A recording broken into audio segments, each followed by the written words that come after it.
Aké máte pocity z cesty, chalani? Páreka, ktorá sa ti vyprskla práve všade? Výborné. Na to, že sme namiesto o 11. odchádzali o 1. Ešte ty sa sťažuješ. On sa sťažuje, čo sedí vpredu a my mu sa tam vlečíme vzadu. No, je tam teplo, jak niekde. A teraz si ešte žije. Teraz si tu dáva sváču, aj obed, aj večeru zároveň.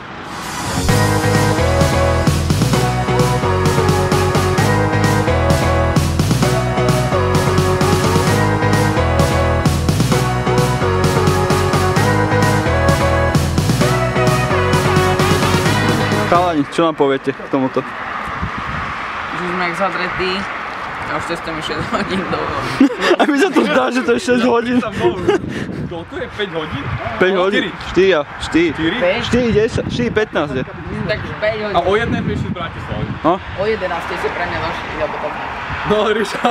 Ja to úplne trpím. Takže výlet. My sme sa museli za tej prelankáble. No. A to nám dali len 3 a museli sme sa tam vrátiť. Že ťažko sa vás natáča, keď jeden je taký vysoký a jeden taký nízky. Dá to všetko. Takto to mám, že. Bam. Ja sa prikrčím. Poďme sem potočiť. Ja sa postavím na balván. Ríšo, nehyb sa.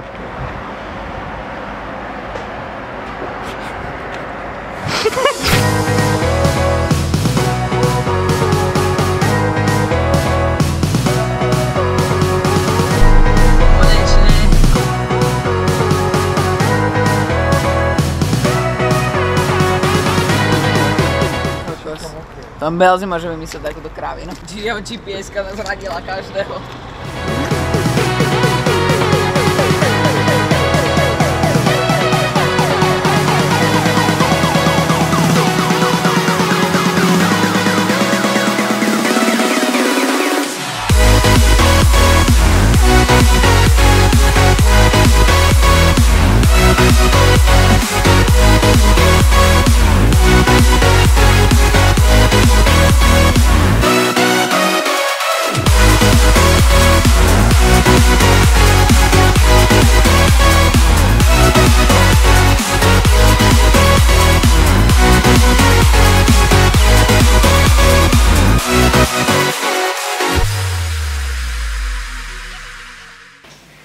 Takže nazdar, máme prvý deň za sebou, dneska sme hrali CVčko na Minecrafte a náš herstovňák nám akože tak nás povzbudoval, že?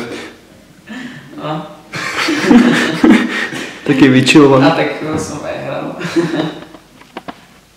No, čo ešte povieš? Cesta sem nám trvala namiesto 2 hodín 5 hodín, približne niečo cez 5 hodín. Čo bolo akože super, veľmi demotivujúce na štart by som povedal, pretože už sme mali pocit, že za chvíľku budeme v Chorvátsku, ale nakoniec sme došli do Ostravy. Každopádne sme došli na hotel, boli sme tu asi 5 minút a sme potom išli na Minecraft. Teraz si všetko, čo by som chcel dodať. Máte sa radi ľudia a sledujte moje videá. No tak to ne.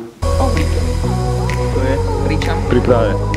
No, berou spíš ešte. No, tak mám hlavu. A čo berou?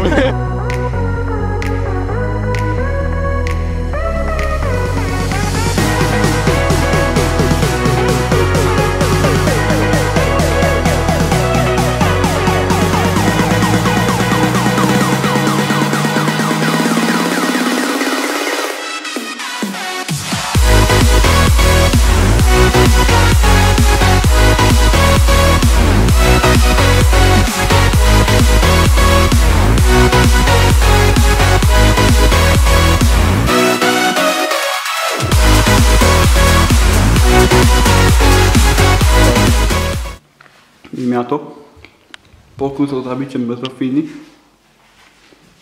Číslo 1. To vieš, že svíčite lampe. No ne, ešte, však tam je múka nejaká.